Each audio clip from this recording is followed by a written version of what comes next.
આધુનિક યુગમાં વધુ ઉપજ અને ઝડપી નફાની લાલચે રાસાયણિક ખાતર અને જંતુનાશકોનો અતિશય ઉપયોગ થતો રહ્યો છે. પરિણામે જમીનની ઉર્વરા શક્તિમાં ઘટાડો, ખેતી ખર્ચમાં વધારો તેમજ માનવ સ્વાસ્થ્ય પર ગંભીર અસરો જોવા મળી રહી છે. આવી સ્થિતિમાં પાટણ જિલ્લાના અનેક ખેડૂતો હવે પ્રાકૃતિક ખેતી તરફ વળવાનો સકારાત્મક નિર્ણય લીધો છે, જે લાંબા ગાળે લાભદાયી સાબિત થઈ રહ્યો છે. પાટણ જિલ્લાના હારીજ તાલુકાના ચાકબા ગામના પ્રગતિશીલ ખેડૂત જયંતિભાઈ પ્રજાપતિએ પ્રાકૃતિક ખેતી અપનાવી વાર્ષિક આશરે 7 લાખ રૂપિયાની આવક મેળવી છે, જે અન્ય ખેડૂતો માટે પ્રેરણારૂપ ઉદાહરણ બની છે. આ અંગે ખેડૂત જયંતિભાઈ પ્રજાપતિ જણાવે છે કે તેઓ છેલ્લા 7 વર્ષથી રાસાયણિક ખાતર અને દવાઓનો સંપૂર્ણ ત્યાગ કરી દેશી ગાય આધારિત પ્રાકૃતિક ખેતી કરી રહ્યા છે. તેઓ ચણા, ઘઉં, અડદ, તુવેર તેમજ વિવિધ શાકભાજીની ખેતી કરે છે. સાથે સાથે બાગાયત ક્ષેત્રે આંબા, જામફળ, ખારેક અને લીંબુ જેવા પાકોનું પણ સફળ ખેતી કરે છે.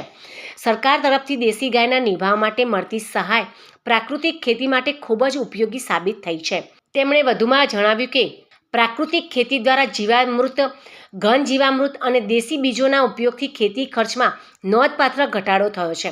જમીનની ઉર્વરા શક્તિમાં વધારો થવાની પાક વધુ સ્વસ્થ અને ગુણવત્તાવાળો બને છે, જેના કારણે યોગ્ય ભાવ મળવા આવકમાં પણ વધારો થાય છે. હાલના સમયમાં રાસાયણિક ખેતીથી લોકોમાં અનેક પ્રકારના રોગો જોવા મળે છે. તેવા સંજોગોમાં સરકાર દ્વારા પ્રાકૃતિક ખેતીને પ્રોત્સાહન આપવા ઝુંબેશ ચલાવવામાં આવી રહી છે. પ્રાકૃતિક ખેતી અપનાવવાથી નિરોગી જીવન અને ટકાઉ તેમજ લાભદાયી ખેતી શક્ય બને છે. અંતમાં ખેડૂત જયંતિભાઈ પ્રજાપતિએ રાસાયણિક ખેતી કરતા અન્ય ખેડૂતોને પ્રાકૃતિક ખેતી અપનાવવા માટે પણ આહવાન કર્યું હતું.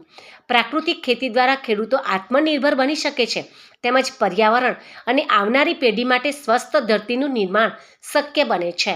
મારું નામ જયંતિભાઈ ભીખાભાઈ પ્રજાપતિ છે. હું ચાપખા ગામનો વતની છું અને લગભગ 7-8 વર્ષથી પ્રાકૃતિક ખેતી કરું છું, ગાય આધારિત. અને મારા પાસે 25 વર્ષથી ગાયો 3 છે અને ગાય આધારિત પ્રાકૃતિક ખેતી કરું છું. એમાં પાકમાં ચણા, ઘઉં, અડદ, તુવેર અને શાકભાજી પણ કરું છું. પછી બાગાયતમાં મારા પાસે 300 આંબા છે, પછી જામફળ છે, પછી ખારેક છે, લીંબુ છે. આ પણ મેં સંપૂર્ણ પ્રાકૃતિક કરેલ છે. અને મને સરકાર તરફથી 2 ગાયની સહાય પણ મળે છે.